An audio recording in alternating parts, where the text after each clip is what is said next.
The drawing room of Hartley House shimmered with warmth and splendor, a brilliant contrast to the cold autumn rain, tracing delicate rivulets down the tall window panes. Inside, London's most elite mingled beneath the blaze of crystal chandeliers, their jewels catching the light like scattered stars. Silver gleamed on every table, and laughter floated through the room, blending with the soft murmur of conversation and the musical chime of champagne flutes being raised in endless toasts. Marcus Elwood, Duke of Blackridge, stood near the marble fireplace, one hand resting casually on the mantelpiece as he surveyed the assembled company with barely concealed boredom. At 30 years of age, he possessed the dark, good looks and commanding presence that made matrons scheme and their daughters blush. Black hair swept back from a strong-featured face, intelligent brown eyes that missed nothing, and the bearing of a man accustomed to deference. His evening dress was impeccable, as befitted his rank. Though he wore his ducal authority with an ease that suggested he considered it more burden than blessing. "Your Grace appears to be contemplating escape," came a familiar voice at his elbow, warm with amusement. Marcus turned to find Lady Cecilia Montford regarding him with eyes that sparkled with mischief. She was dressed in a gown of deep emerald silk that complemented her dark hair and eyes remarkably well, though he noted with approval that she eschewed the excessive frills favoured by most young ladies of the ton. There was an elegance to Cecilia's appearance that spoke of refinement rather than ostentation, her only jewellery a simple strand of pearls that had belonged to her grandmother. "Lady Cecilia," he said, his expression softening into genuine pleasure, "how perspicacious of you. I was indeed calculating whether I might manage a graceful exit without offending our hosts." "Impossible, I'm afraid," she replied, accepting a glass of champagne from a passing footman. "Lady Hartley has positioned herself strategically near the entrance, rather like a particularly determined sentinel. You would never make it past her." Marcus laughed, a real laugh, not the polite chuckle he employed in most social situations. "Then I suppose I must resign myself to an evening of tedious conversation about the weather, the latest scandals, and the lamentable state of modern society." "How dreadfully pessimistic, Your Grace. Surely the evening need not be entirely lost." Cecilia raised one dark eyebrow in challenge. "I, for instance, have several opinions on the proposed Factory Act amendments that I am quite eager to debate." "Ah, politics at a dinner party. How refreshingly inappropriate." Marcus felt his spirits lift considerably. This was precisely what he valued about Cecilia's company, her complete disregard for the vapid conversations expected of young ladies. "Very well, Lady Cecilia. Enlighten me. What are your thoughts on limiting working hours for women and children?" "That it is both morally imperative and economically sensible," Cecilia began, her eyes brightening with the passion of conviction. "The current conditions in our factories are utterly disgraceful. Children of 7 and 8 years working 14 hours a day in dangerous conditions. It is unconscionable, Your Grace.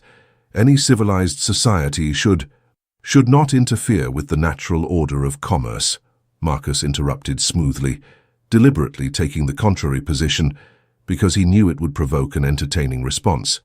"If factory owners are forced to limit working hours, production will decrease, prices will rise, and ultimately, everyone suffers." Cecilia's cheeks flushed with indignation, making her eyes flash magnificently. "The natural order of commerce? What utter nonsense! There is nothing natural about children losing fingers in machinery or developing lung diseases from textile dust. Your Grace speaks as though profit margins are more sacred than human life. I speak as someone who understands that sentiment, however noble, cannot feed hungry families," Marcus countered, thoroughly enjoying himself now. Around them, several guests had paused their own conversations to observe this exchange, with expressions ranging from scandalous delight to pearl-clutching horror. "If factories close or reduce their operations, those same children you wish to protect will starve in the streets. They are already starving."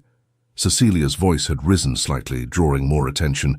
"The wages paid are so pittance that entire families live in squalor, despite working themselves to death. The answer is not to continue this barbaric exploitation, but to ensure fair wages and humane conditions, so that adults can earn enough to support their children without forcing them into dangerous labor." "And you believe factory owners will simply accept reduced profits out of the goodness of their hearts?" Marcus was aware that his enjoyment of this debate was perhaps unseemly, but Cecilia's passionate conviction was utterly captivating. Most young ladies of his acquaintance would have wilted under his opposition.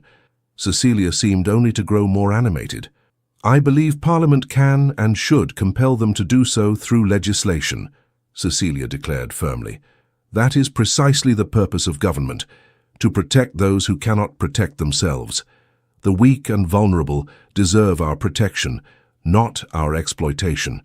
"How charmingly idealistic," Marcus smiled, deliberately condescending in his tone, because he knew it would incite her further. "You speak as though the world operates on principles of fairness and compassion rather than competition and survival. I speak as someone who believes we are capable of being better than our basest instincts." Cecilia set down her champagne glass with more force than strictly necessary. "Just because cruelty and exploitation exist does not mean we must accept them as inevitable. We have the power to choose justice over profit, compassion over cruelty. That you refuse to see this, Your Grace, suggests a rather disturbing lack of moral imagination." Several nearby guests gasped audibly at this direct criticism of a duke. Marcus felt a surge of admiration, and something else he did not care to examine too closely, at her fearlessness. Cecilia never tempered her words or her convictions, even when speaking to someone of his rank and influence. "Moral imagination," he repeated, his smile widening. "My dear Lady Cecilia, you wound me. I assure you my imagination is perfectly functional. I simply prefer to ground my opinions in reality rather than idealistic fantasy." "Your reality is the comfortable reality of privilege," Cecilia shot back, her dark eyes blazing. "When one has never known hunger or desperation, it is remarkably easy to dismiss the suffering of those who have. I suggest, Your Grace, that before you speak so dismissively of protecting vulnerable children, you actually visit one of these factories and witness the conditions for yourself. And I suggest, Lady Cecilia, that before you advocate for legislation that could destroy entire industries and throw thousands out of work, you consider the unintended consequences of well-meaning but naive intervention." They stood facing each other, both breathing rather more quickly than the conversation warranted, the air between them crackling with intellectual and, though neither would have acknowledged it, emotional energy.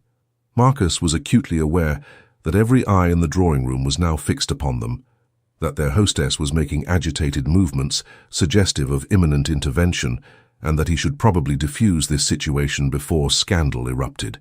Instead, overcome by a reckless impulse born of champagne and genuine affection for this maddening woman, Marcus laughed aloud and declared in a voice that carried across the suddenly silent room, "Only you would dare speak to me thus, Lady Cecilia. This is precisely why you would make an excellent wife for me. Someone to challenge my thinking and keep me honest. What say you? Will you marry me?" The words hung in the air, shocking in their unexpectedness. Marcus had meant them as a jest, a way to acknowledge both their spirited debate and the absurdity of their public disagreement. But even as the words left his lips, he recognized his mistake. Cecilia's expression transformed instantly. The fierce debater disappeared, replaced by a woman whose eyes suddenly shone with joy and disbelief. Her hand flew to her throat, fingers trembling against her pearls. She faltered, then smiled with such radiant happiness that Marcus felt his stomach drop. "I thought you would never ask, finally." The drawing-room erupted into chaos. Lady Hartley shrieked with delight. Several young ladies burst into tears, whether of joy or disappointment, Marcus could not determine. Cecilia's father, the Earl of Montfort, a distinguished gentleman with silver threading through his dark hair, surged forward from across the room, his weathered face breaking into an enormous smile. "Your Grace." Lord Montfort clasped Marcus's hand in both of his own, pumping it vigorously. "I had hoped, but I dared not presume. This is wonderful news, absolutely wonderful. Cecilia, my dear girl, I am delighted." Marcus opened his mouth to explain, to clarify that this was all a terrible misunderstanding, but the words would not come. How could he, before this assembly of society's most prominent members, announce that his proposal had been merely a joke? How could he humiliate Cecilia so publicly, revealing that her joyful acceptance was based on a cruel misunderstanding? Cecilia had moved to her father's side, her face still glowing with happiness. She glanced at Marcus, and in her eyes he saw something that made his chest constrict painfully. Not just joy, but hope. And beneath that, a vulnerability that suggested this moment meant far more to her than he had ever imagined. "Father, Cecilia's voice was soft, almost wondering. "I confess I am quite overcome. His Grace has taken me entirely by surprise." "Surprised us all, my dear." Lady Hartley had swooped in, her substantial form quivering with excitement. Such a romantic proposal. Who would have imagined the Duke of Blackridge possessed such a passionate nature, declaring his intentions in front of all of us? How wonderfully unconventional. Marcus stood frozen, trapped by the consequences of his own recklessness. Around him, well-wishers pressed close, offering congratulations, speculating about wedding dates, already calculating the social implications of this unexpected alliance. The Earl of Montfort was beaming, his pride and joy evident in every line of his face. Cecilia herself seemed transported to some realm of happiness he had never before witnessed in her. And he had done this with a thoughtless jest. "Your Grace?" Cecilia's soft voice cut through the cacophony.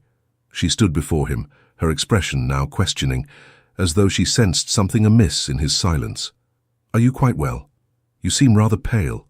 Marcus forced himself to smile, to take her hand in his, the first time he had ever touched her beyond the formality of a dance or escort.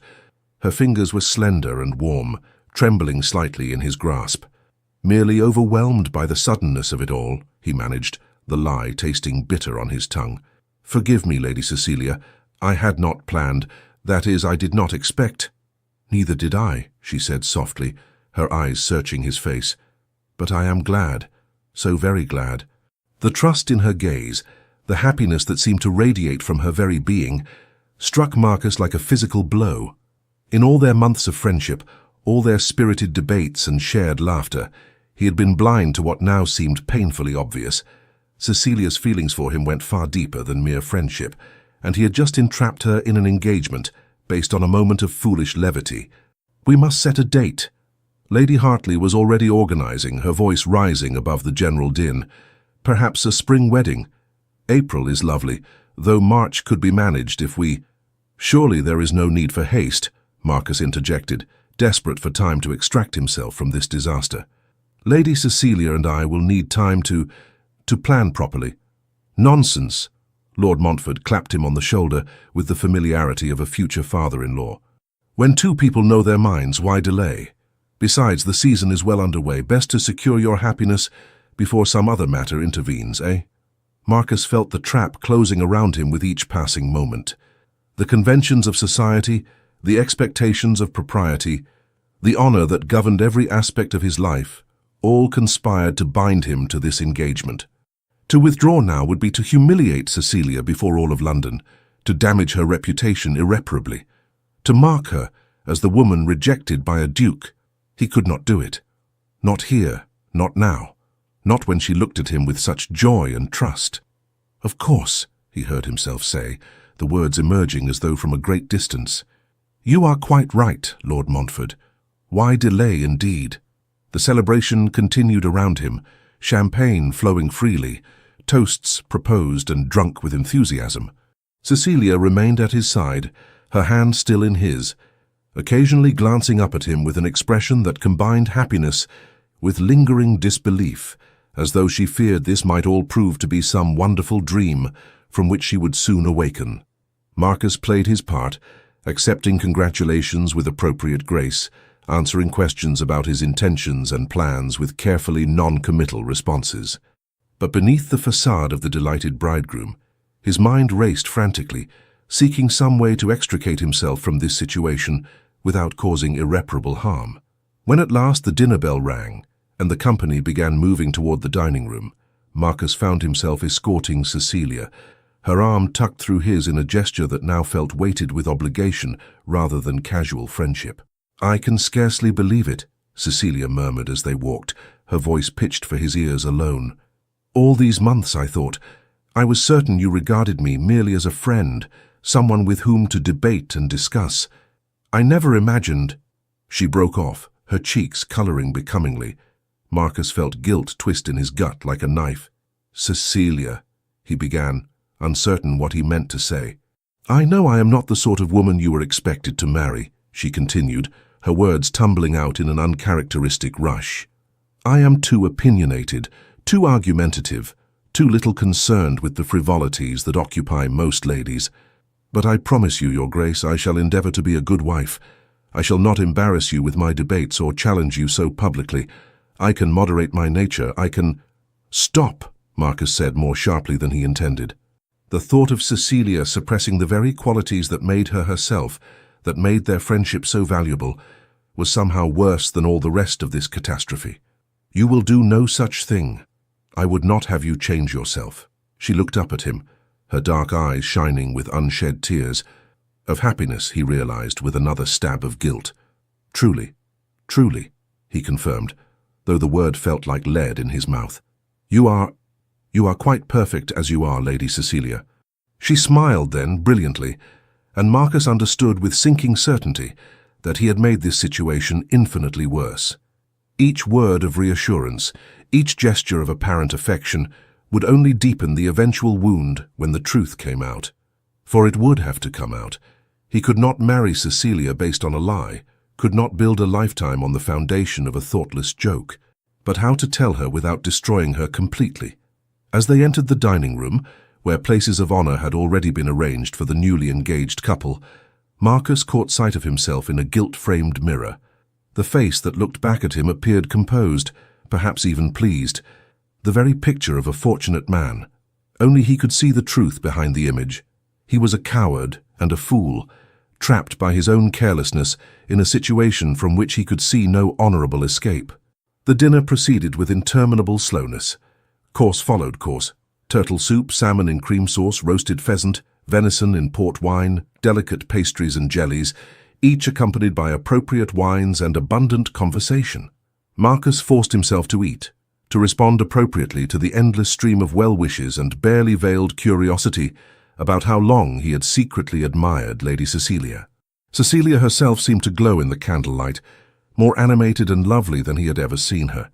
She laughed at jokes, contributed to conversations with her usual intelligence and wit, and occasionally glanced at him with an expression of such happiness that Marcus had to look away, unable to bear the weight of his deception. It was past midnight when the party finally concluded. As Marcus handed Cecilia into her father's carriage, she caught his hand and squeezed it gently. "Thank you," she said softly, her eyes meeting his in the lamplight. "For today, for everything. I shall treasure this evening always." Marcus watched the carriage roll away into the London night, Cecilia's face pale in the window as she looked back at him, still smiling. The autumn rain had stopped, leaving the cobblestones gleaming wetly under the gas lamps. The air smelled of coal smoke and damp earth, and somewhere in the distance a clock struck the hour. He stood alone on the steps of Hartley House, the sounds of the dispersing party fading behind him, and confronted the full magnitude of what he had done. He had trapped not only himself, but the woman he genuinely cared for, his friend, his intellectual equal, the one person in London whose company he truly valued, in a false engagement based on a moment of thoughtless humor. And with every passing hour, with every congratulation and celebration, the trap drew tighter, making the eventual revelation of the truth more impossible, more devastating. "What have I done?" Marcus whispered into the empty night, but the darkness offered no answer, only the echo of his own guilt and the memory of Cecilia's trusting, joyful smile. Marcus spent a sleepless night pacing the Persian carpets of his study in Blackridge House, a whiskey decanter, his only companion as the hours crawled toward dawn. The room was lined with books, philosophy, history, political treatises, testaments to a mind that valued logic and reason above all else. Yet tonight those faculties seemed to have abandoned him entirely. He had considered, briefly, writing to Cecilia immediately to clarify the misunderstanding. But even as he sat at his desk, pen in hand, he found himself unable to form the words. How did one explain such a thing in writing? "Dear Lady Cecilia, regarding my proposal last evening, I must inform you that it was merely a jest, and your acceptance has created an unfortunate complication." No. The very thought made him feel ill. By the time his valet arrived at 8 o'clock to prepare him for the day, Marcus had made no progress toward a solution. His reflection in the shaving mirror revealed dark circles beneath his eyes and a general appearance of dissipation that would certainly fuel speculation about a bridegroom's eagerness. "If I may say so, Your Grace appears somewhat fatigued," his valet ventured cautiously as he arranged Marcus's cravat. "Perhaps the excitement of yesterday's announcement—" "That will do, Withers," Marcus said curtly, then immediately regretted his tone. None of this was his long-suffering valet's fault. "Forgive me, I slept poorly." "Quite understandable, Your Grace. It is not every day a gentleman becomes engaged." The word engaged sent another wave of guilt through Marcus's chest. By now, news of the betrothal would have spread throughout London like wildfire. The morning newspapers would likely carry announcements. Cecilia's friends would be calling to congratulate her. Her modiste would already be considering designs for a wedding gown, and all of it based on his reckless stupidity. A knock at his chamber door interrupted these grim thoughts. Withers moved to answer it, revealing Marcus's secretary, Mr. Pemberton, clutching what appeared to be several newspapers and a substantial stack of calling cards. "Forgive the intrusion, Your Grace, but the Morning Post has brought rather a lot of correspondence." Pemberton's expression suggested he was trying very hard not to appear amused. "Congratulations from various members of the Ton, invitations to celebratory dinners and—" He gestured to the newspapers. "The announcement has appeared in the Times, the Morning Post, and the London Gazette." Marcus closed his eyes briefly. Of course it had. Lord Montfort would have wasted no time in making the engagement official and public, securing his daughter's advantageous match before any possibility of the Duke changing his mind. Which, ironically, was precisely what Marcus needed to do. "Very well," he said, accepting the newspapers with a heavy sense of inevitability. "I shall review them in my study. Please inform callers that I am not at home today." "All callers, Your Grace, even—" Pemberton hesitated. "Even the Earl of Montfort. His card is here, and he indicated that he wished to discuss settlements with you at your earliest convenience." Settlements. The formal financial arrangements that would precede the marriage. Another step deeper into this quagmire. "Especially Lord Montfort," Marcus said firmly. "I require time to put my affairs in order before such discussions." It was cowardly, he knew, but he could not face Cecilia's father, a good man whom Marcus genuinely respected, while this deception remained unresolved. He needed to speak with Cecilia first, to find some way to explain without utterly destroying her. But how? The morning dragged interminably.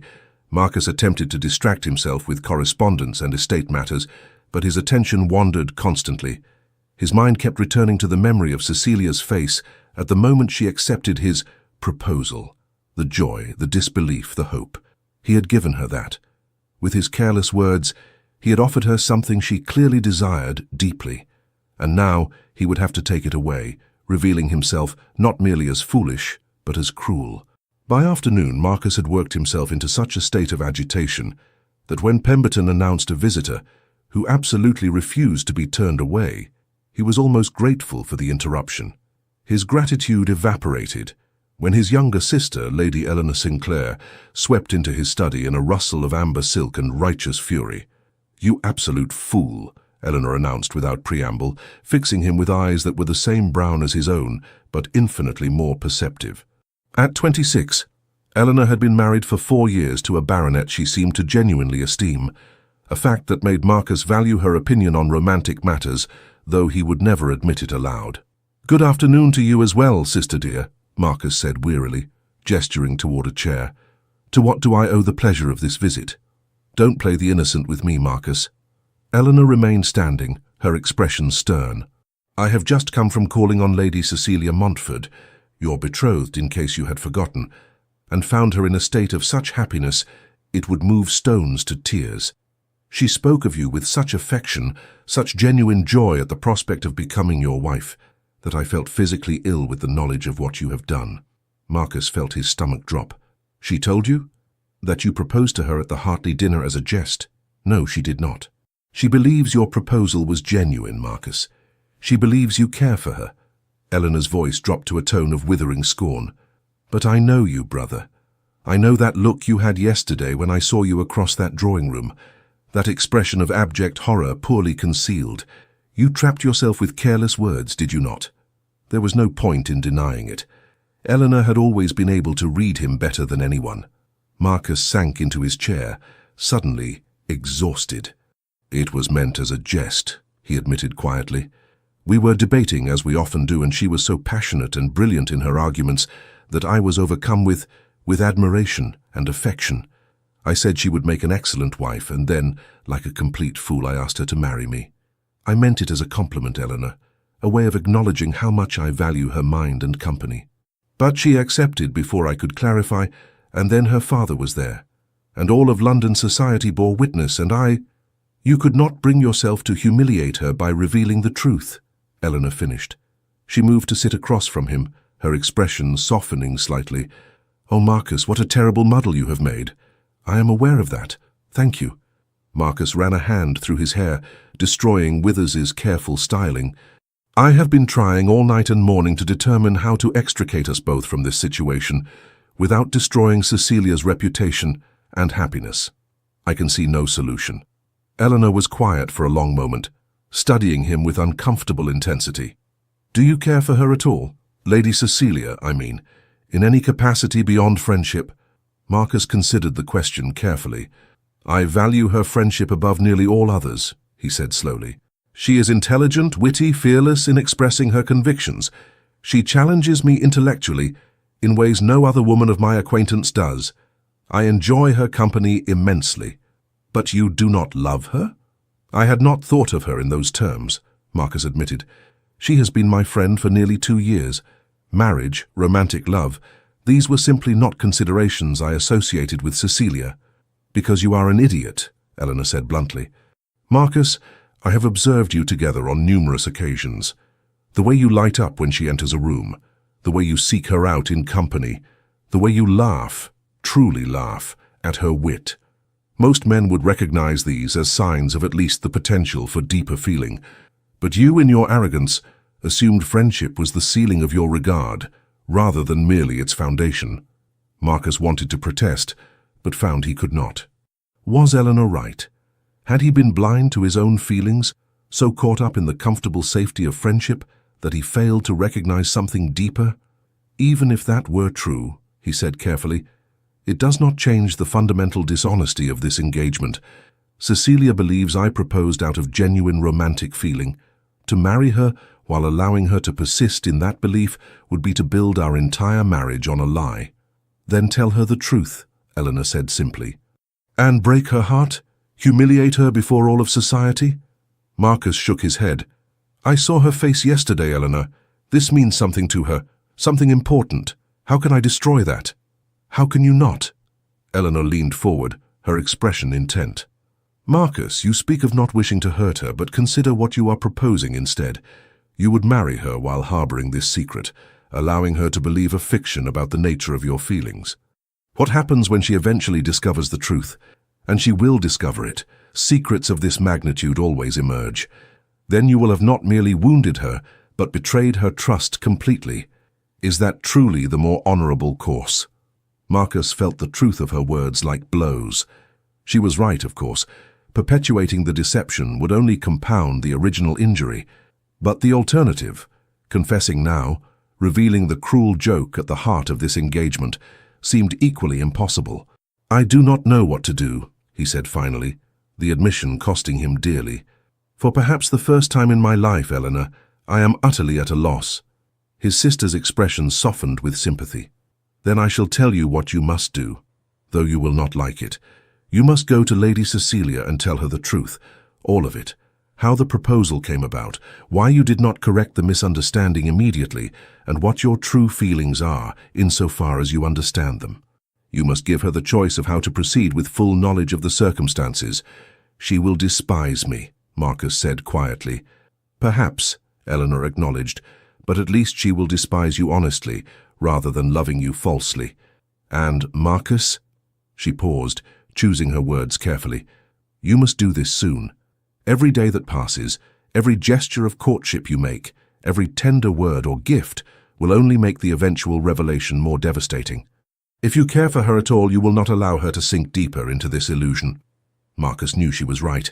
The honorable course, the only course, was to confess immediately and face the consequences. But the thought of seeing Cecilia's joy transform into hurt and betrayal, of watching hope die in her eyes, was almost more than he could bear. "I shall call on her tomorrow," he said finally. "I will explain everything, and accept whatever judgment she renders." Eleanor studied him for a long moment, then nodded. "See that you do. And Marcus, for what it is worth, I believe you care for Lady Cecilia far more than you realize. Perhaps this catastrophe will force you to examine feelings you have long taken for granted." After his sister departed, Marcus sat alone in his study as afternoon faded into evening.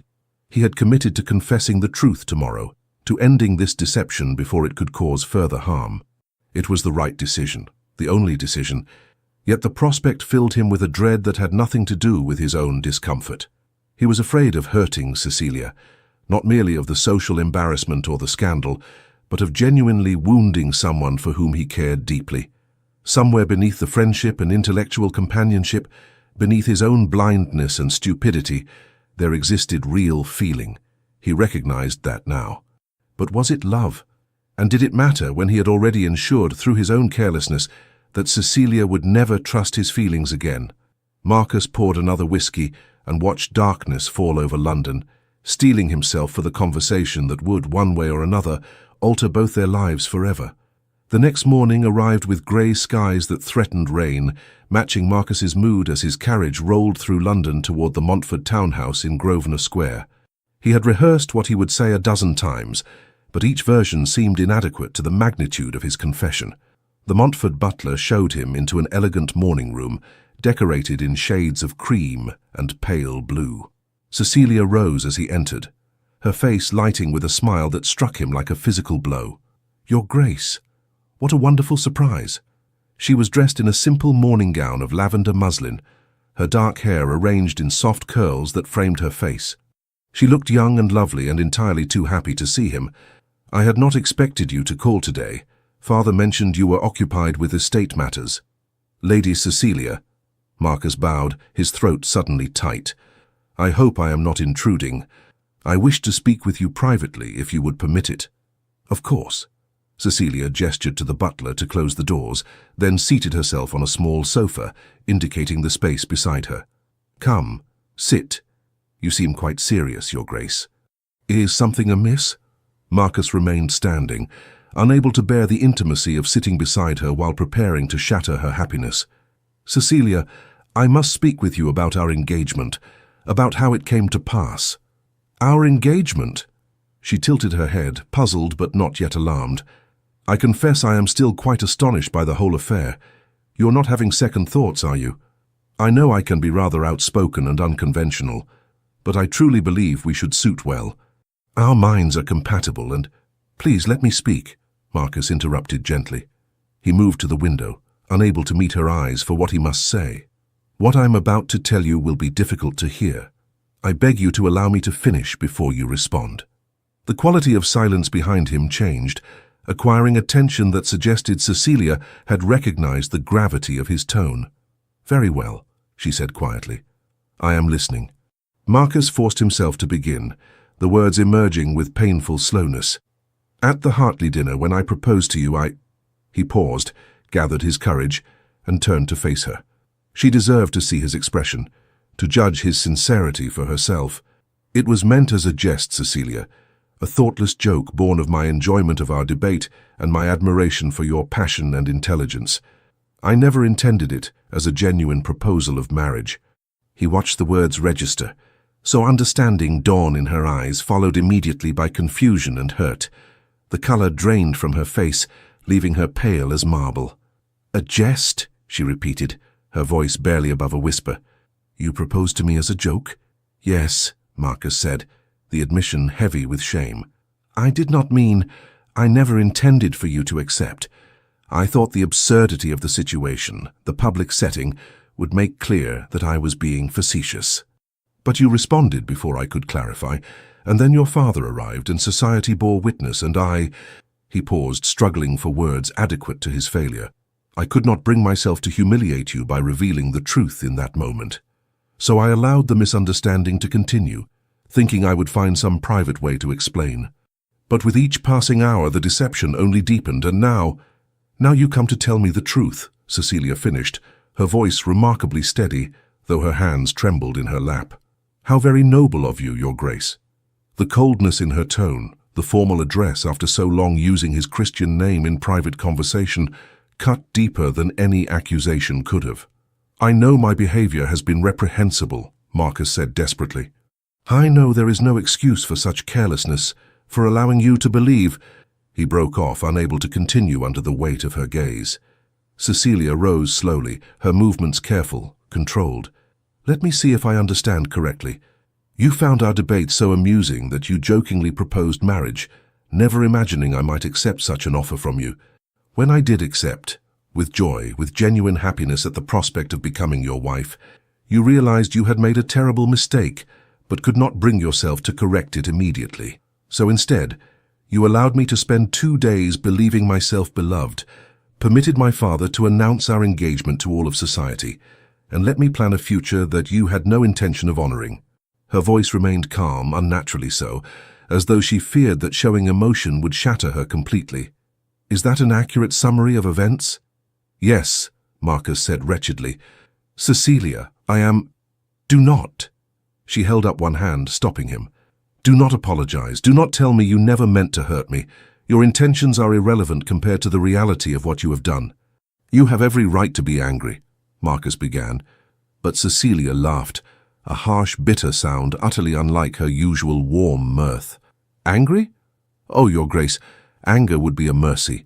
What I feel is humiliation so profound I can scarcely draw breath. Do you know what I told my friends yesterday? How I described your proposal?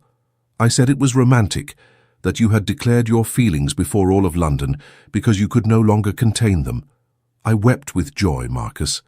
I actually wept because the man I had admired for 2 years, the man whose friendship I treasured above all others, had finally seen me as something more than a convenient debating partner. Each word struck Marcus like a lash. "You cared for me," he said, understanding finally dawning with terrible clarity. "Truly cared for me beyond mere friendship. Of course I cared for you." Cecilia's composure finally cracked, tears spilling down her cheeks, though her voice remained steady. "Did you think I spent all those hours in your company, sought your opinions, valued your friendship simply to pass the time? I have been in love with you for months, Marcus. Desperately, foolishly in love, with a man who apparently viewed me as little more than an entertaining companion, with whom to practice his wit." The confession hung between them, raw and painful.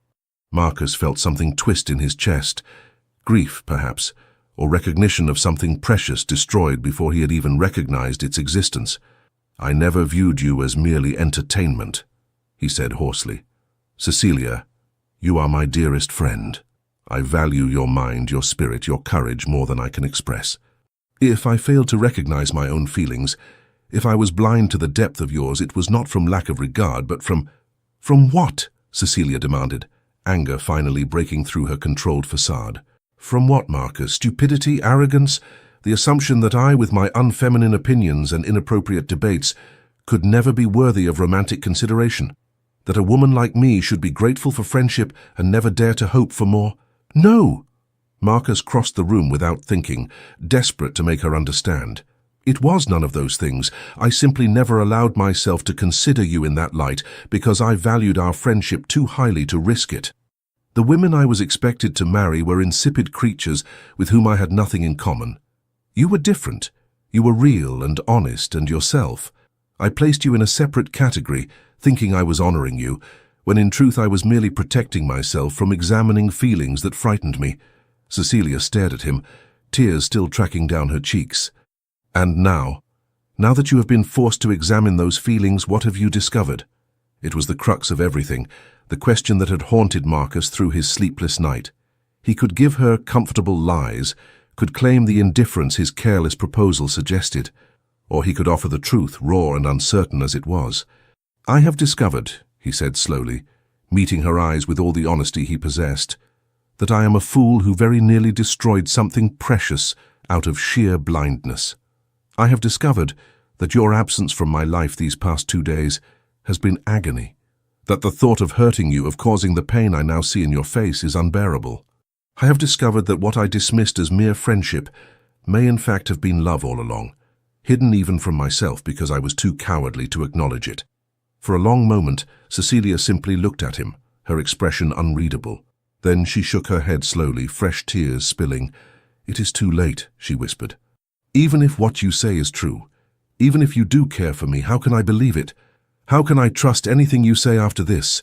You trapped me in a false engagement, Marcus.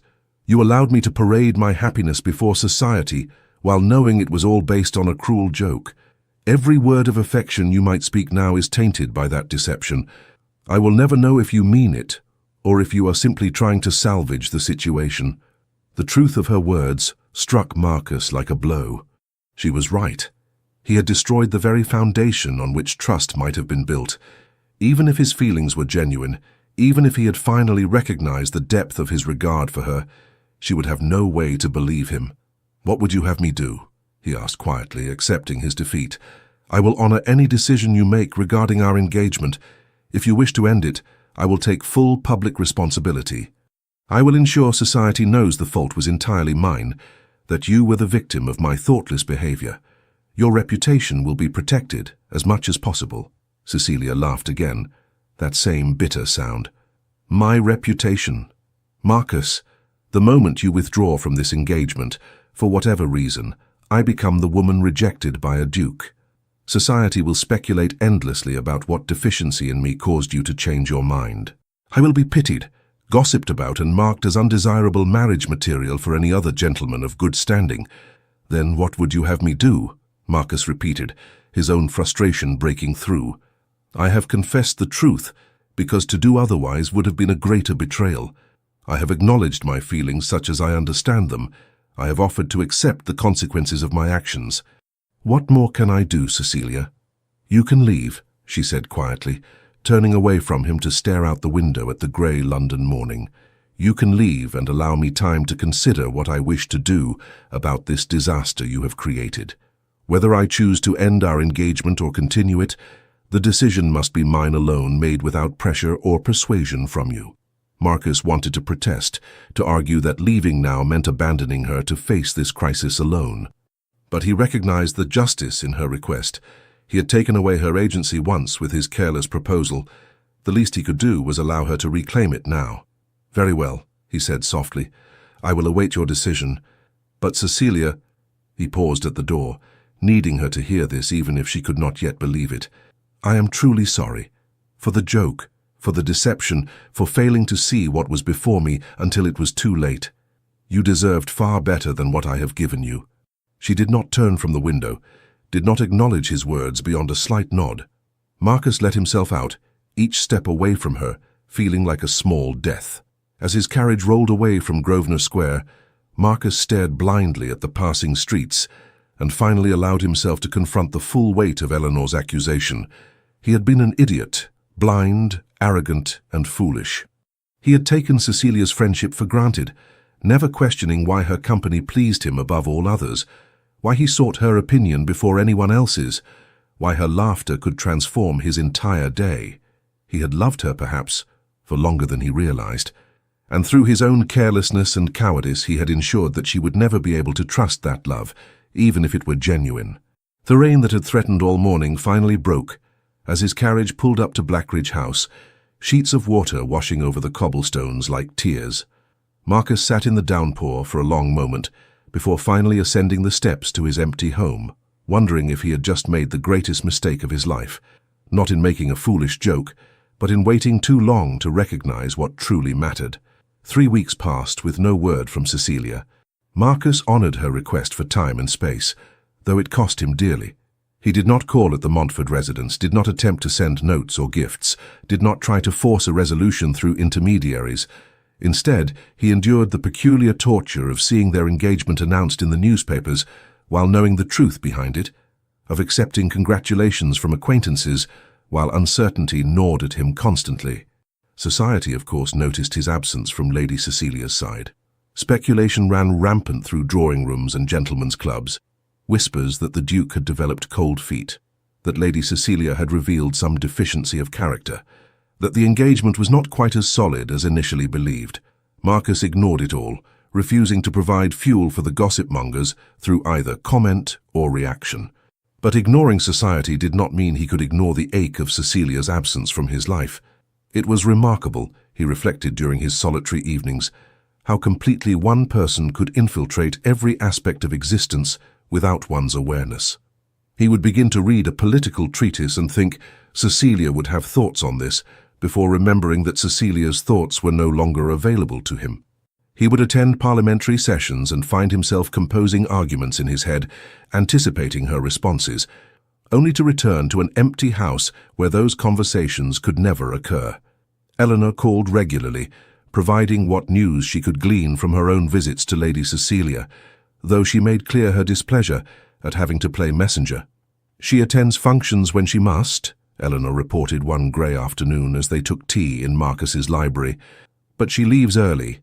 Lady Montfort is beside herself with worry, though Cecilia insists she is merely fatigued. "She does not speak of you, Marcus, not to condemn, not to defend, not even to acknowledge your existence. It is as though you have become a ghost, haunting the edges of her life." "Has she decided anything?" Marcus asked, the question he always asked, though he dreaded the answer. "If she has not confided it to me." Eleanor studied him with sympathy. "You look dreadful, brother. When did you last eat a proper meal or sleep through the night?" "I manage adequately." Marcus returned to the window, his favourite position lately, staring out at the London streets without truly seeing them. "I can hardly complain of discomfort, given what I have inflicted upon her." "Self-flagellation serves no purpose," Eleanor said tartly. "What you need is to determine what you truly want from this situation. Not what honour demands, not what society expects, but what your own heart desires." "My heart," Marcus said bitterly, "has proven itself remarkably unreliable in matters of any importance." "Then perhaps it is time to become better acquainted with it." Eleanor rose, preparing to depart. "Cecilia will make her decision eventually, Marcus. But when she does, you must be prepared to act on your own convictions, rather than simply reacting to hers. Determine what you want, and be ready to fight for it." After she left, Marcus contemplated his sister's words. What did he want?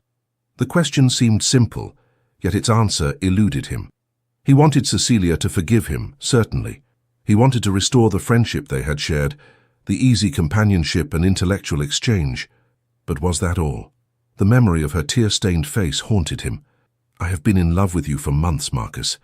Desperately, foolishly in love. Love." The word that had terrified him for so long, that he had avoided considering in relation to Cecilia, because acknowledging it would have required action, vulnerability, risk. But what was he risking now? He had already lost her friendship through his cowardice. He had already wounded her through his blindness. What remained to fear? That night, unable to sleep, Marcus finally allowed himself to examine his feelings with complete honesty.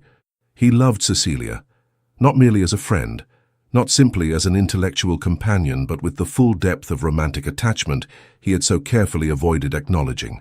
He loved her wit and her passion, her fearlessness and her compassion. He loved the way she challenged him, provoked him, made him think beyond his comfortable assumptions. He loved her laughter, her intelligence, even her stubborn refusal to moderate her opinions to suit social expectations. He loved her, and through his own foolishness he had destroyed any chance of her believing it. The recognition brought not relief, but a deeper ache. What use was understanding his feelings when he had forfeited the right to express them, when any declaration now would sound like manipulation or desperate salvage rather than genuine sentiment? Morning found him still awake, staring at the dying fire in his grate, wrestling with impossible questions. He had made such a muddle of everything, the proposal, the confession, the aftermath. Every choice had been wrong, or at least wrongly timed. How did one recover from such comprehensive failure? The answer came not through logic, but through memory. He recalled their first meeting at a parliamentary wives' tea that Cecilia had been attending with her stepmother. She had been engaged in heated debate with Lord Thornbury about voting reform, her eyes flashing with conviction as she demolished his arguments with precision and wit. Marcus had been captivated instantly, not by her appearance, though she was lovely, but by the fierce intelligence animating her features. He had introduced himself afterward, unable to resist engaging with someone so refreshingly unafraid of controversy. Their friendship had grown from that moment, built on mutual respect and genuine enjoyment of each other's company. Those foundations had been real, untainted by deception or misunderstanding. Perhaps, Marcus thought as dawn light began filtering through his windows, those foundations could be rebuilt. Not through grand gestures or passionate declarations, but through the same slow accumulation of trust and respect that had created their friendship in the first place. If Cecilia chose to continue their engagement, and that remained a significant if, perhaps he could prove his sincerity through consistency rather than words, through showing rather than telling. It was a fragile hope, but it was hope nonetheless. The answer came on a Tuesday morning in the form of Lord Montfort himself, appearing at Blackridge House with an expression that suggested the visit was as uncomfortable for him as it would undoubtedly prove for Marcus. "Your Grace," Montfort said stiffly once they were closeted in Marcus's study, "I apologize for calling without notice, but circumstances require immediate discussion." Marcus's stomach dropped. "Has Lady Cecilia made a decision regarding our engagement?" "She has." Montfort's weathered face was difficult to read. "She wishes to continue with the betrothal and proceed toward marriage. However," he paused, clearly struggling with what he must say next. "However, she has made clear to me that certain difficulties have arisen between you. She would not elaborate on their nature, but she has requested that the engagement period be extended to allow more time for preparation. The wedding will not take place until late spring at the earliest." Relief and confusion warred within Marcus. She was continuing the engagement, but under what terms? What understanding? "I see," he said carefully. "Did Lady Cecilia indicate any other preferences regarding the arrangement?" Montfort's expression grew even more uncomfortable. "She specified that she expects a courtship period during which you will demonstrate," he consulted a note, "appropriate attention and regard consistent with genuine affection. I confess, Your Grace, I am puzzled by this stipulation. Is there some reason my daughter doubts your affection?" The question hung heavy in the air. Marcus could lie, could claim simple premarital nerves or some other innocuous explanation, but Montfort deserved better than further deception. "There has been a misunderstanding between us," Marcus said carefully, "regarding the nature of my original proposal. Lady Cecilia has reason to question the sincerity of my regard, and she is giving me opportunity to demonstrate it through my actions rather than my words. I believe this is an entirely reasonable request." Montfort studied him for a long moment, his shrewd eyes seeing more than Marcus would have preferred. "I see," he said finally. "Then I trust, Your Grace, that you will rise to this challenge. My daughter is extraordinarily dear to me. If you harbor doubts about this union, now is the time to voice them. I would rather dissolve the engagement now than watch Cecilia enter an unhappy marriage." "I have no doubts," Marcus said firmly, surprised by the certainty in his own voice. "I will meet Lady Cecilia's expectations and prove myself worthy of her regard. You have my word." "Then we shall proceed." Montfort's expression softened slightly. "I hope, for both your sakes, that this difficulty can be resolved. Cecilia has been not herself lately. I would see her happy again." After Montfort departed, Marcus sat alone with this unexpected development. Cecilia was giving him a chance. Not forgiveness, not trust, but opportunity. She would continue the engagement, allow him proximity, but she would make him earn every scrap of her regard. It was more than he deserved, and less than he wanted, but it was something. He would not waste it. His first opportunity came that evening at the Pemberton soiree, one of the season's major social events. Marcus arrived deliberately late, knowing Cecilia would already be in attendance. He spotted her across the crowded ballroom, dressed in sapphire silk that made her dark eyes seem even more luminous. She was speaking with a young gentleman Marcus vaguely recognized as Lord James Ashford, and her laugh, that warm, genuine laugh he had not heard in weeks, struck him like a blow. She had laughed for Ashford, but not for him. The recognition stung, but Marcus forced himself to observe rather than react. Cecilia was beautiful when she laughed, her whole face transforming with joy. That he had stolen that joy through his carelessness was perhaps his greatest crime. He approached carefully, not wishing to startle her. "Lady Cecilia." "Lord Ashford." Cecilia's expression shuttered instantly upon seeing him, the laughter dying from her eyes. "Your Grace," she said with perfect politeness and complete emotional distance. How unexpected to see you here. I could not miss the opportunity to see you, Marcus said quietly, pitching his voice for her ears alone. It has been too long. 3 weeks, Cecilia said coolly. Hardly an eternity, though I understand time passes differently for some than others. Lord Ashford, clearly sensing undercurrents beyond his understanding, made his excuses and withdrew. Marcus seized the opportunity to step closer, though he maintained proper distance. I received your decision through your father, he said. Thank you for giving me this chance. Do not thank me yet, Cecilia replied, her dark eyes meeting his with unsettling directness. I have not forgiven you, Marcus. I have merely decided that dissolving our engagement would cause more harm than continuing it, to both of our reputations and to my father's satisfaction. But this is a business arrangement now, not a love match. You wished to avoid marriage based on false sentiment. Consider your wish granted. The words were knives, each one finding its mark. Is that truly what you want? Marcus asked softly. A marriage in name only, built on obligation rather than affection? What I wanted is no longer relevant, Cecilia said, her composure never wavering. You made certain of that when you revealed the foundations of this engagement. Now I will settle for what is practical and socially advantageous. Surely you, with your logical mind and realistic expectations, can appreciate that approach. She was using his own words against him, the arguments he had made during their debates about emotion versus reason.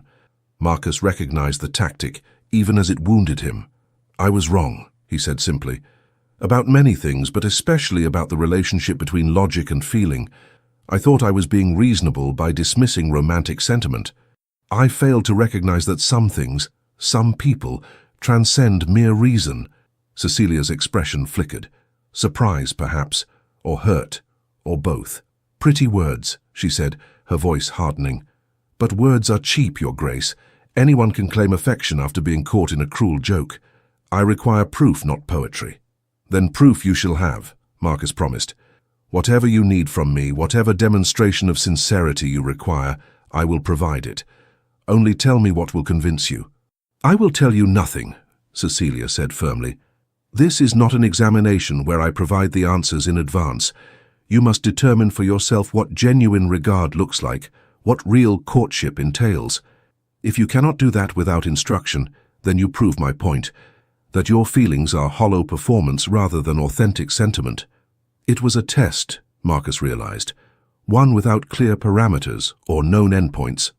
She would judge his every action, every word, every gesture against some standard she would not articulate. He would be forced to act from genuine feeling rather than calculated strategy. It was brilliant and terrifying. I understand, he said quietly. Then I shall endeavor to prove myself worthy of you, Cecilia, in whatever way I can. Lady Cecilia, she corrected sharply. We are no longer on terms of such familiarity, Your Grace. Propriety must be observed. The formal address hurt more than all the rest. They had been Marcus and Cecilia in private for over a year. To be relegated back to titles and distance was to lose something precious that might never be recovered. As you wish, he said, accepting yet another punishment for his failures. Lady Cecilia.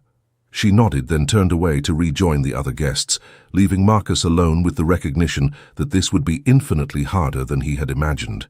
Cecilia would give him no assistance, no encouragement, no sign that his efforts were effective. He would have to navigate entirely by instinct and hope, trying to reach someone who had armored herself against him. But as he watched her move through the ballroom, graceful and guarded, Marcus felt something solidify within him. He had made a catastrophic mistake, yes. He had wounded someone he cared for deeply. But he would not compound that mistake by giving up, or by offering anything less than his complete, genuine effort at redemption. Cecilia deserved his best. Finally, belatedly, he would give it to her. The courtship that followed was unlike anything Marcus had experienced or imagined.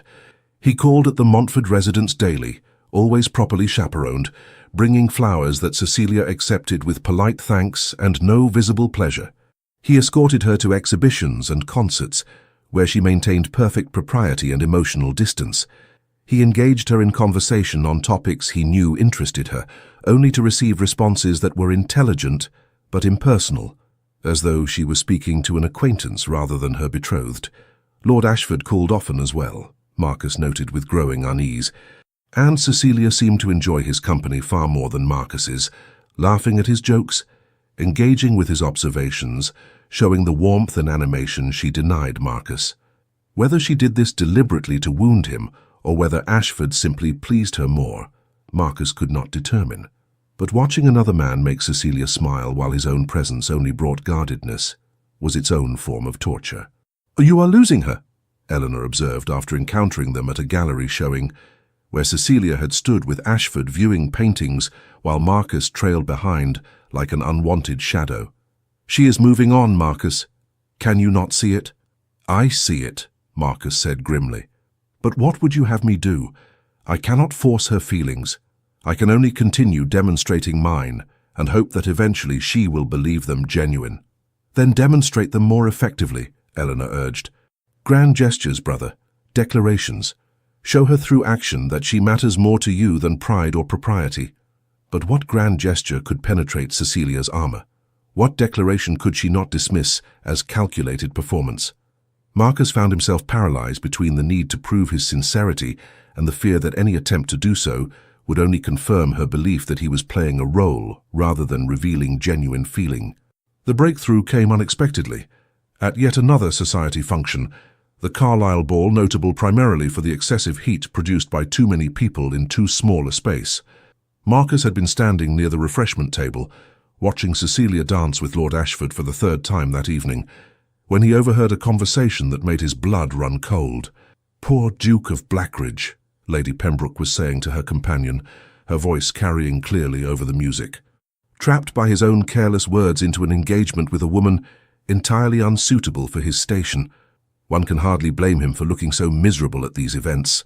"She is pretty enough," her companion replied, "but far too opinionated for a duchess. Can you imagine Lady Cecilia presiding over Blackridge House? She would alienate half of society with her forward views within a month." "I heard," Lady Pembroke continued, lowering her voice conspiratorially but not enough, "that he only proposed as a jest, and she deliberately trapped him by accepting publicly before he could clarify. Quite calculating of her, really, though one supposes she had little other prospect of such an advantageous match given her unfortunate temperament." Marcus moved before conscious thought intervened, crossing to the gossiping women with an expression that made them blanch. "Ladies," he said, his voice dangerously quiet, "I could not help but overhear your fascinating discussion of my private affairs. Allow me to clarify several points.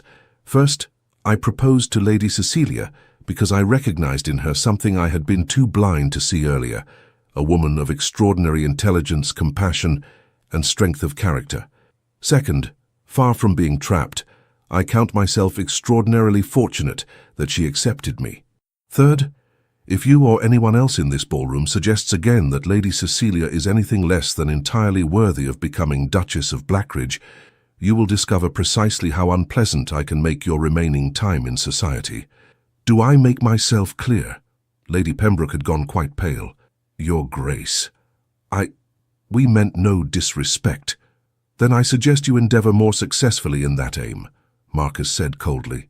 "Now, if you will excuse me, I have more pleasant company to attend to." He turned away, dismissing them completely, and crossed the ballroom toward where Cecilia had just finished her dance with Ashford. She watched him approach with her usual guarded expression, but something in his face must have revealed his anger, because her eyes widened slightly. "Is something amiss?" she asked. "Walk with me," Marcus said, offering his arm. It was not a request.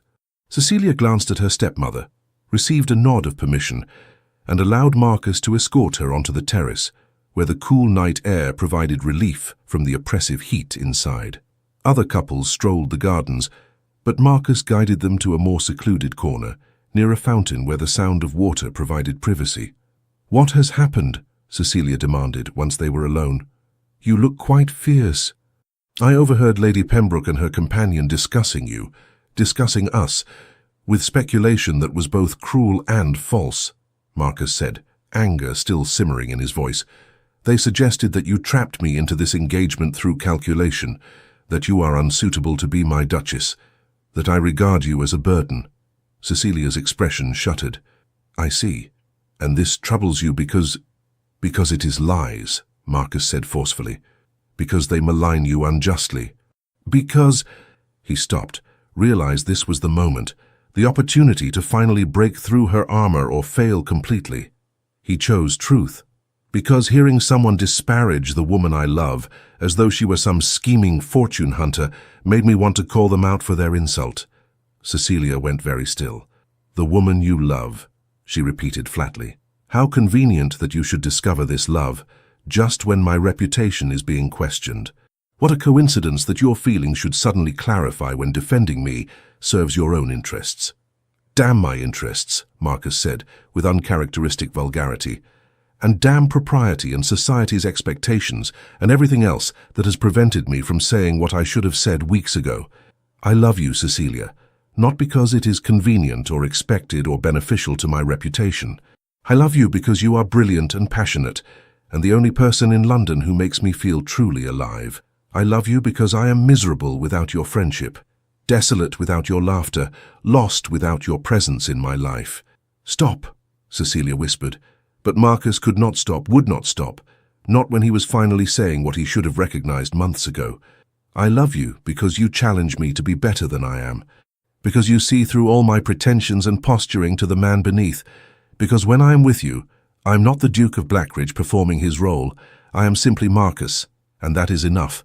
I love you because—" "Stop," Cecilia said again, louder this time, tears beginning to stream down her face. "Please, Marcus, stop. I cannot bear this." "Why not?" Marcus stepped closer, desperate now, knowing he was either saving or destroying everything with these words. "Because you do not believe me. Because you think this is another performance. Then tell me what I must do, Cecilia. Tell me what proof you require, and I will provide it. I will shout my love from the rooftops of every building in London, if that would convince you. I will dissolve Parliament and reform every factory in England, if that would prove my regard. Tell me what you need." "I need—" Cecilia's voice broke. "I need to believe that you mean this. That you are not simply saying what you think I wish to hear because gossips are threatening your precious reputation. I need—" She turned away, one hand pressed to her mouth, shoulders shaking with suppressed sobs. Marcus acted on pure instinct, drawing her into his arms despite propriety, despite the possibility that someone might see, despite everything except the need to comfort her. "Then believe this," he said softly against her hair, breathing in the familiar scent of lavender that he had missed so desperately. "I am a fool who very nearly destroyed the best thing in his life through blindness and cowardice. But I see you now, Cecilia. I see you and I love you, and I will spend the rest of my life proving it if you will only give me the chance." For a long moment, Cecilia remained rigid in his embrace, as though she could not decide whether to accept or reject this comfort. Then, slowly, she softened against him, allowing herself to be held, her tears soaking into his coat. "I want to believe you," she whispered. "I want so desperately to believe you, Marcus. But I am terrified that if I do, if I let myself hope again, you will wound me even more deeply than before." "I know," Marcus said, tightening his arms around her. "I know, and I have no one to blame but myself for that fear. All I can offer is time and consistency. Let me prove through my actions what my words alone cannot convey. Let me show you, day after day, that my love is real and constant and worthy of your trust." Cecilia pulled back slightly, searching his face with red-rimmed eyes that held both hope and fear. "And if I cannot learn to trust you, if the damage is too great, then I will accept that as the consequence of my own failures," Marcus said honestly. "But I will not stop loving you, Cecilia, even if you never return that love, even if you ultimately choose someone else, Lord Ashford perhaps, who makes you laugh without causing you pain. I will still love you. That much, at least, is beyond my control." A small, broken laugh escaped Cecilia. "Lord Ashford makes me laugh because he is harmless and uncomplicated and requires nothing of me emotionally. He is safe in a way you have never been, Marcus. You have always affected me too deeply, made me feel too much. That is why your betrayal hurt so terribly, because I cared so much." "And now?" Marcus asked, hardly daring to breathe. "Now I am still angry at you, still wounded, still uncertain whether I can trust these feelings you claim." Cecilia touched his face gently, her fingers trembling. "But I want to try. Against my better judgment, against all reason and self-protection, I want to give us, Give you another chance. I need to give us another chance. Does that make me foolish? It makes you merciful, Marcus said, turning his head to press a kiss to her palm. Far more merciful than I deserve, but I will not waste this gift, Cecilia. I swear to you, I will earn back your trust, your affection, your love, however long it takes. Then we shall see, Cecilia said softly. We shall see if actions truly do speak louder than words. But Marcus, her expression grew serious. No more deceptions, no more performances or calculations. If we are to build something real, it must be founded on complete honesty, even when that honesty is uncomfortable or unflattering. Can you promise me that? I promise, Marcus said solemnly. No more masks, no more pretense. You will have all of me, Cecilia, the good and the deeply flawed. Only please allow me to call you Cecilia again rather than Lady Cecilia. That formality has felt like a wall between us. A genuine smile touched Cecilia's lips for the first time in weeks, small and tentative but real. Very well, Marcus, no more walls, though I make no promises about when or if I shall allow you to kiss me properly rather than merely my hand. I will wait, Marcus said, though the thought of kissing Cecilia properly, of holding her without restraint, without the shadow of his betrayal between them, made his heart ache with longing. I will wait as long as necessary. They stood together on the terrace, the sounds of the ball continuing inside, the fountain singing its endless song beside them. It was not a resolution, Marcus knew. Not forgiveness, not complete reconciliation, but it was a beginning, fragile and uncertain, but genuine. And for now that would have to be enough. The weeks that followed brought a transformation in Marcus and Cecilia's relationship that was subtle but profound. True to his word, Marcus made no grand gestures or elaborate declarations. Instead, he focused on consistency, showing up, paying attention, demonstrating through small daily actions that his regard was genuine and enduring. He called every afternoon at the Montford residence, bringing not expensive gifts but thoughtful tokens. A pamphlet on factory reform he thought would interest her, a newspaper article about women's education in America, a particularly fine lavender sachet when he noticed her previous one had faded. He listened when she spoke, truly listened, not merely waiting for his turn to reply, and remembered the things she told him, referencing them in later conversations to show his attention was genuine. When they attended social functions together, Marcus made no effort to monopolize her time. Instead, he remained available but not oppressive, allowing Cecilia to engage with others while ensuring she knew he was present should she need or want him. He defended her publicly when necessary, cutting off gossip with a look, redirecting conversation when someone made dismissive comments about women's intelligence or capabilities, but without making a show of it. Most importantly, he showed her his own vulnerabilities. He confessed his doubts about parliamentary debates before they occurred. He admitted when he felt out of his depth in social situations. He shared his conflicts about ducal responsibilities and personal desires. He allowed her to see not the polished facade of the Duke of Blackridge, but Marcus, uncertain, flawed, human. Cecilia responded slowly, like a flower opening to sunlight after a long frost. Her guardedness gradually eased. Her smiles became more frequent and genuine. She began seeking him out in crowds, rather than merely accepting his presence. Most tellingly, her laughter returned, not the polite social laughter she produced for others, but her real laugh, warm and unrestrained. One afternoon in early March, as they strolled through Hyde Park with Cecilia's maid trailing at a discreet distance, she suddenly slipped her hand into his arm with a naturalness that suggested she had stopped thinking of the gesture as significant or symbolic. "I have been thinking," she said, her eyes on the path ahead where early daffodils were beginning to emerge, "about what you said on the Carlisle terrace, about loving me because I make you feel alive." Marcus's heart began beating faster, but he kept his voice steady. Every word was true. "I know," Cecilia said quietly. "I believe that now.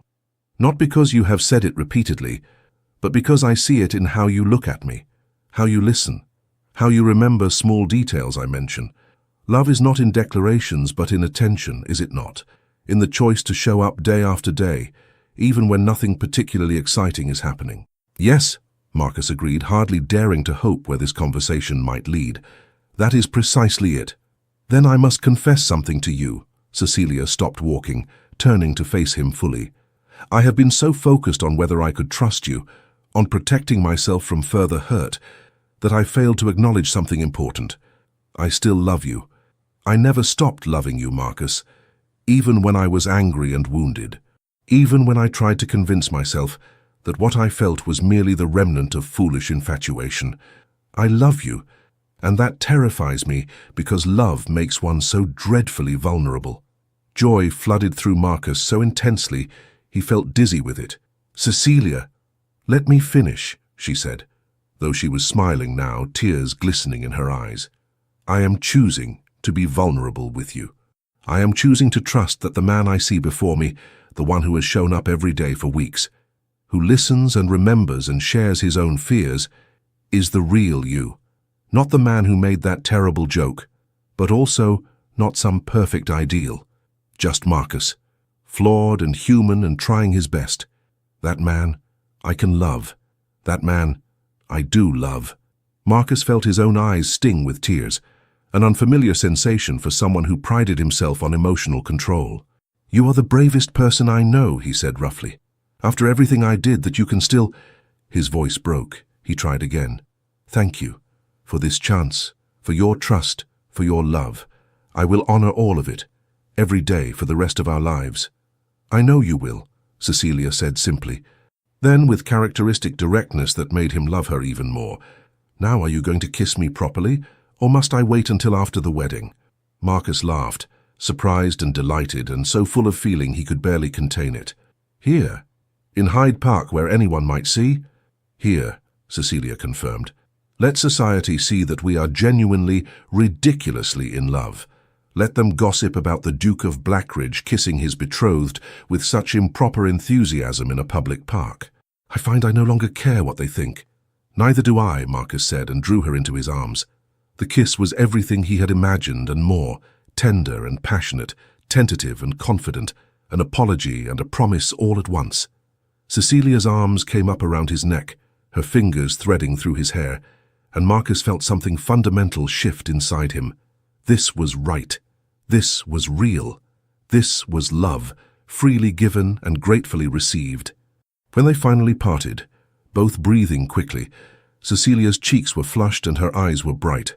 "Well," she said, a bit breathlessly, "that was rather better than I anticipated." "Only rather," Marcus teased, his own heart racing. "I shall have to practice more extensively to improve my performance." "Extensive practice sounds agreeable," Cecilia agreed, then grew more serious. "Marcus, I want our wedding soon. Not because I fear you will change your mind, but because I do not wish to wait any longer to begin our life together. Can we move the date forward? April, perhaps?" "April," Marcus repeated, happiness expanding in his chest. "Yes, absolutely yes. I will speak with your father immediately about arranging—" "Our wedding," Cecilia interrupted, placing a finger over his lips. "Not my father's wedding or society's wedding, ours. I want something relatively simple and intimate. Just family and close friends. I want to marry you, Marcus, not perform a spectacle for the ton."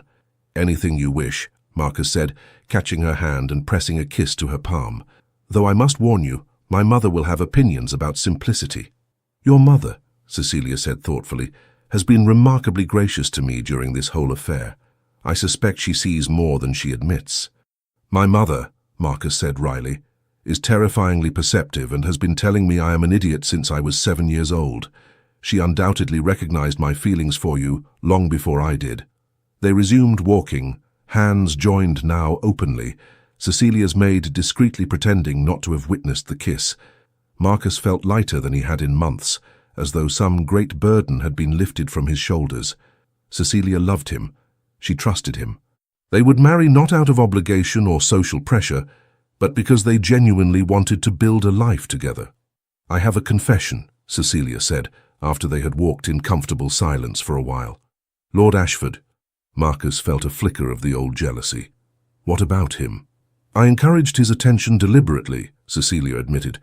"Not because I had any interest in him romantically, but because I wanted to see your reaction, to determine whether your jealousy was possessive pride or genuine feeling. I apologize for the manipulation, but I needed to know." Marcus considered feeling offended, then laughed instead. "That is remarkably calculating of you, though I suppose I deserved such testing after my own behavior. What did my jealousy reveal? That you saw me as a person, not a possession," Cecilia said softly. "You were unhappy watching me enjoy Ashford's company, but you never tried to restrict my interactions or demand I limit my attention to you. You trusted my judgment even when it wounded your pride. That told me something important about your character and your regard for me." "I trust you completely," Marcus said honestly. "Even when it is uncomfortable or uncertain, I trust you. That is part of what love means, I think. Believing in someone's autonomy and integrity, even when you wish the circumstances were different." "Yes," Cecilia agreed, "that is exactly what it means. And it is why I know we shall do well together, Marcus. Not because everything will be easy or we shall never disagree. I am certain we shall argue spectacularly about politics and philosophy for decades to come, but because we respect each other fundamentally. We see each other as full, complex human beings worthy of dignity and trust." They spent the rest of the afternoon discussing their future, not just the wedding, but the life beyond it. Cecilia expressed her desire to be involved in reform efforts, to use her position as Duchess to advocate for vulnerable children and workers. Marcus shared his own aspirations for his parliamentary work, his hopes of effecting real change through legislation. They spoke of Blackridge Hall, the ducal estate where they would spend much of their time, and how Cecilia might make it truly home. It was remarkable, Marcus reflected, how much more meaningful these conversations were than the debates that had characterized their early friendship. Then they had been performing for each other, showing off their wit and intelligence. Now they were planning genuinely, sharing not just ideas, but hopes and fears, building something real together. The wedding took place on a bright April morning in the chapel at Blackridge Hall. True to Cecilia's wishes, it was an intimate affair, perhaps 50 guests in total, mostly family and close friends. The chapel was decorated simply with spring flowers, daffodils, tulips, and of course lavender. Marcus stood at the altar in his finest coat, his hands remarkably steady despite the emotion threatening to overwhelm him. Eleanor stood to one side, her smile gentle and knowing. His mother dabbed at her eyes with a lace handkerchief, looking pleased despite her earlier protestations about the small guest list. Then the music began, and Cecilia appeared at the chapel entrance on her father's arm, and Marcus forgot to breathe. She wore a gown of ivory silk with delicate lace at the sleeves and neckline, her dark hair arranged in soft curls with small white roses tucked among them. She carried a simple bouquet of lavender, and carried herself with a grace that seemed to illuminate the chapel. But it was her expression that struck Marcus most powerfully, the joy and certainty in her eyes as she looked at him, the smile that held no reservations or doubts, only happiness. Lord Montfort placed Cecilia's hand in Marcus's with a look that conveyed both blessing and warning. "Care for my daughter. Treat her well. Honor what you have been given." Marcus nodded once, accepting the charge, then turned his attention entirely to the woman beside him. "You are beautiful," he whispered as the vicar began the ceremony. "You are biased," Cecilia whispered back, though her smile widened. "Indisputably," Marcus agreed, "but also correct." The ceremony itself passed in a blur of sacred words and solemn promises. Marcus spoke his vows with complete conviction, meaning every word about love and honor and cherishing Cecilia for all their days. When Cecilia spoke hers, her voice clear and steady, Marcus felt tears prick his eyes again at the magnitude of what she was giving him. Herself, her trust, her future. When the vicar finally pronounced them husband and wife, Marcus pulled Cecilia into his arms and kissed her with all the love and gratitude he felt, heedless of their audience. Applause and laughter erupted around them, but Marcus barely noticed, too focused on the woman in his arms, his wife, his partner, his love. The wedding breakfast that followed was a joyful affair, marked by excellent food, abundant champagne, and numerous toasts. Lord Montfort spoke movingly about his daughter's happiness and his confidence in her future. Eleanor teased Marcus mercilessly about his obvious infatuation. The Dowager Duchess offered advice about managing ducal households that had both Marcus and Cecilia suppressing laughter. But the moment that stayed with Marcus most powerfully came late in the afternoon, after most guests had departed, and he and Cecilia were finally alone in the gardens of Blackridge Hall. They walked together in the spring sunshine, Cecilia's hand tucked into his arm, both of them still in their wedding finery. "Happy?" Marcus asked, though he could see the answer in every line of her face. "Extraordinarily so," Cecilia confirmed. Then, with characteristic honesty, "I never imagined when you made that ridiculous joke at the Hartley dinner that it would lead to this, to real love and genuine partnership. It seemed like such a disaster at the time." "It was a disaster," Marcus said ruefully. "I was an absolute fool." "You were," Cecilia agreed cheerfully. "But you learned from your foolishness. You grew. You changed. That is all any of us can do, Marcus. Recognize our mistakes and endeavor to do better. You have done that remarkably well." "Only because you gave me the chance," Marcus said seriously, stopping to face her fully. "You could have walked away. You could have protected yourself by ending the engagement and never risking your heart with me again. That you chose otherwise. That you chose to trust me despite every reason not to. That is the greatest gift I have ever received." "Well," Cecilia said, her eyes sparkling with humor and affection, "someone had to reform you. You are becoming insufferably arrogant, you know. All that ducal authority going to your head. I considered it my civic duty to take you in hand." Marcus laughed, pulling her close. "Then I am grateful for your sense of civic responsibility. Though I must warn you, I shall require regular reminding not to become insufferable again. It is an ongoing struggle." "I shall be vigilant," Cecilia promised. Then, more softly, "I love you, Marcus. Not despite your flaws, but including them. You are imperfect and occasionally idiotic, and I love you completely." "And I love you," Marcus said, his voice rough with emotion. "You are brilliant and stubborn, and the best thing that has ever happened to me. I will spend the rest of my life trying to deserve you." "You already do," Cecilia said simply. "You show up, you try, you care. That is enough. That is everything." They kissed again, there in the gardens of their home, as the spring afternoon stretched long and golden around them. It was not the ending of their story, Marcus knew, but the beginning, the first page of a life they would write together, marked by debate and laughter and genuine partnership. Later, much later, as evening fell, and they prepared to retire to the ducal apartments that were now their shared sanctuary, Marcus reflected on the journey that had brought them here. From thoughtless joke to genuine love, from betrayal to trust rebuilt, from friendship to passionate partnership, it had been a long and often painful path. But standing with Cecilia at the window of their chamber, watching the stars emerge over Blackridge Hall, Marcus felt only gratitude. Gratitude for her courage in risking her heart again. Gratitude for his own belated recognition of what truly mattered. Gratitude for the chance to build something real and lasting with the woman he loved. "What are you thinking?" Cecilia asked, leaning against him comfortably. "That I am the most fortunate man in England," Marcus said honestly, "and that I very nearly threw away that fortune through my own stupidity. I shall never take you for granted, Cecilia. Not your love, not your presence, not a single moment we have together." "Good," Cecilia said contentedly. "Though you should know, I have every intention of living to a very old age and arguing with you about politics the entire time. You are quite stuck with me, Your Grace. I can think of no better fate," Marcus said, kissing the top of her head, "except perhaps one thing." "What's that?"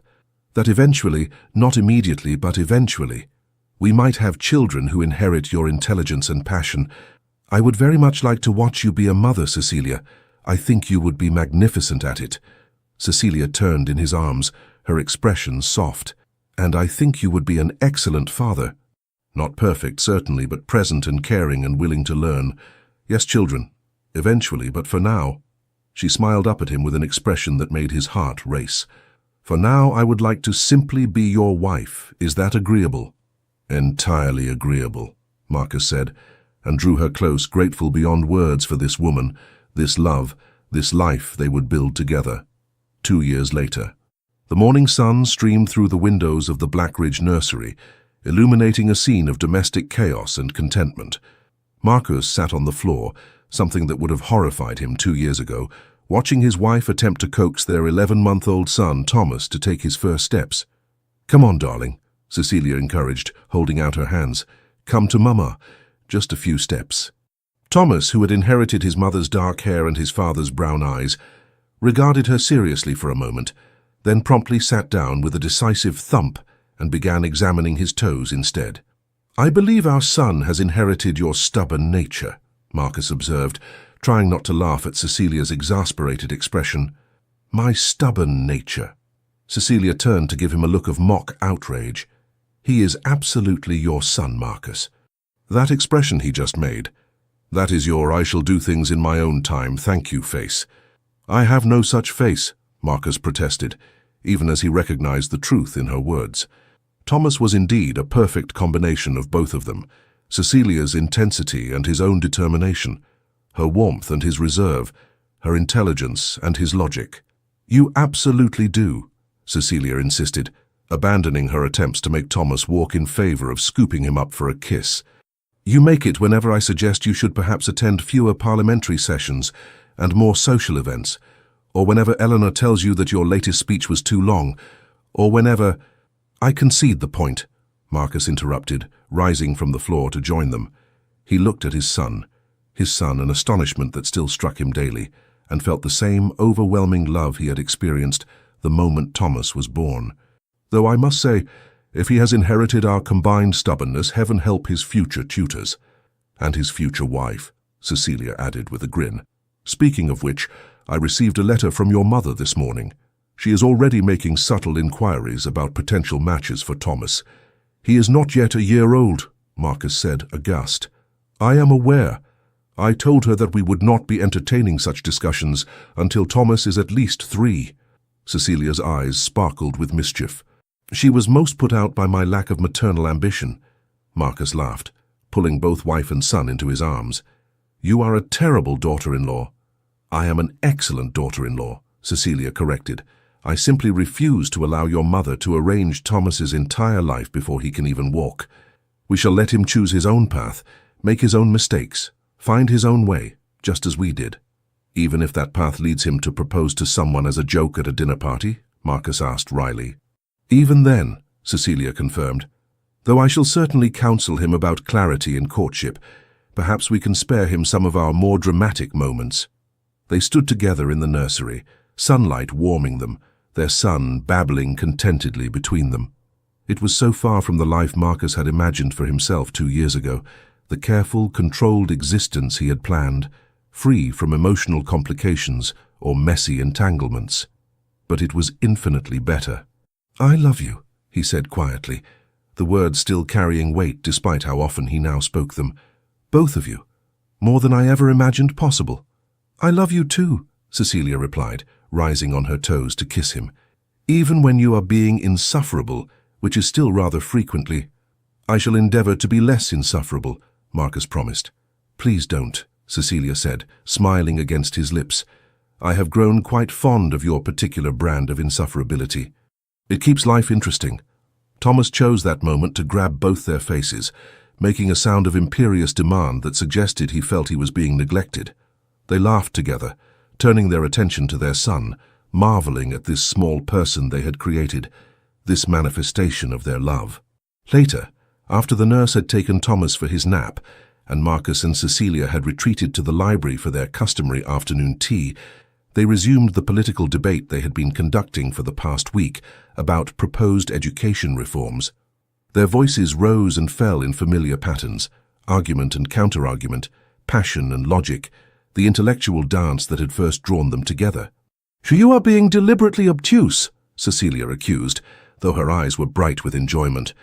"I am being realistic," Marcus countered. "Your idealism, while admirable, does not account for the practical difficulties of implementation." "Your realism is simply cynicism dressed in pragmatic clothing," Cecilia shot back. They continued in this vein for another hour, thoroughly enjoying themselves, until Cecilia suddenly paused mid-argument and said, "Do you remember when we first met?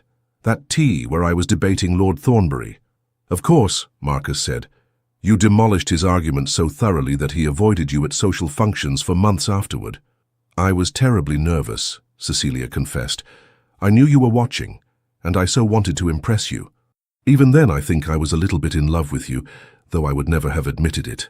Marcus felt his heart constrict with tenderness. "And I was captivated. I told myself it was merely intellectual appreciation, But Eleanor claims she knew even then that I was lying to myself about my feelings. Eleanor is insufferably perceptive, Cecilia agreed, though I suppose we should be grateful for her interference. If she had not forced you to confront your feelings after that disastrous confession, you might have let pride keep us apart. True, Marcus acknowledged. He crossed to where Cecilia sat, pulling her to her feet and into his arms. I was a fool about many things back then.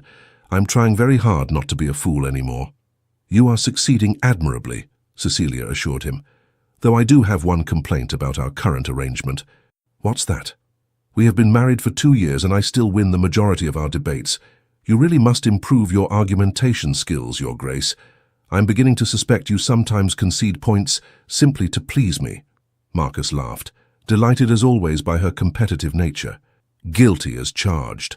Though in my defense, watching you celebrate your victories with such enthusiasm is its own reward. Flattery, Cecilia accused, but she was smiling. Very well. I shall accept your inferior debating skills as evidence of your devotion, but I draw the line at you pretending to lose at chess. That is simply insulting to us both. I have never pretended to lose at chess, Marcus said indignantly. You are genuinely better at it than I am. I know, Cecilia said smugly. I just wanted to hear you admit it. They spent the rest of the afternoon in comfortable companionship, reading and talking, and simply being together. This, Marcus reflected, was what he had almost lost through his own carelessness. Not just Cecilia's love, but her friendship, her presence, the simple joy of sharing life with someone who understood and challenged and cherished him. As evening fell and they prepared to dress for dinner, a small gathering of close friends they were hosting, Marcus caught Cecilia's reflection in the mirror and was struck anew by his extraordinary fortune. She was beautiful, yes, but more than that, she was herself, brilliant and passionate and uncompromising, and his. What? Cecilia asked, noticing his stare. Nothing, Marcus said, though it was everything. I was simply thinking how grateful I am for that ridiculous joke at the Hartley dinner, for the disaster that became the best thing that ever happened to me. Cecilia's expression softened. She came to stand beside him, taking his hand. Then I am grateful for it too. For the joke, for the misunderstanding, for the pain that forced us both to confront what we truly felt. All of it led us here, Marcus, to this life, this love, this family we are building together. Yes, Marcus agreed simply. All of it led us here. And standing together in the soft light of evening, hands joined and hearts aligned, they moved forward into their future.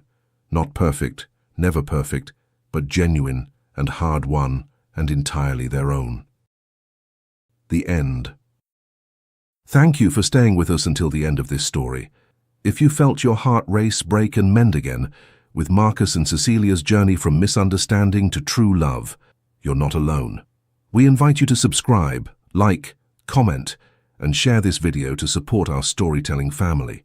From the bottom of our hearts, your support inspires us to keep bringing you more original love stories, full of passion, redemption, and emotional depth. At the end of this video, we suggest another tale from our channel. Click and let yourself be surprised by more powerful stories just like this one. With love, the legends of the Fall Team.